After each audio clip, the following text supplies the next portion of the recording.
రంగారెడ్డి జిల్లాలోని రాజేంద్ర నగర్లో భారీ గంజాయి చాక్లెట్స్ ముఠా గుట్టు రట్టయింది. గంజాయి చాక్లెట్లు ఉన్నాయన్న సమాచారం అందుకున్న రంగారెడ్డి జిల్లా ఎక్సైజ్ ఎన్ఫోర్స్మెంట్ అధికారులు దాడులు చేసి 4 కిలోల గంజాయి చాక్లెట్స్ ను స్వాధీనం చేసుకున్నారు.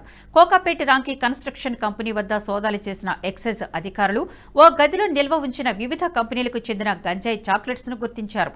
ఒడిశాకు చెందిన సౌమ్య రాజన్ అనే వ్యక్తిని అదుపులోకి తీసుకుని విచారించగా ఒడిశా నుంచి గంజాయి చాక్లెట్స్ తీసుకువచ్చి హైదరాబాద్ లో విక్రయిస్తున్నట్లు వెల్లడించాడు.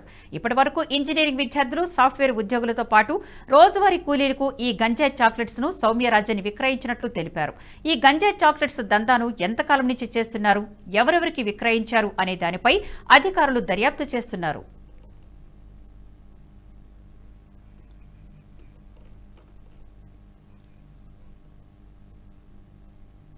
ఈ వీడియో మీకు నచ్చినట్టయితే లైక్ చేయండి, 10 మందికి షేర్ చేయండి. అలాగే కామెంట్ల రూపంలో మీ అభిప్రాయాలను మాతో పంచుకోండి. Nationalist hub group of channels ను సబ్స్క్రైబ్ చేసుకుని తెలుగునాట జాతీయవాద జర్నలిజాన్ని ప్రోత్సహించండి. ఈ వీడియో కింద ఉన్న బెల్ ఐకాన్ పై క్లిక్ చేయడం మర్చిపోవద్దు.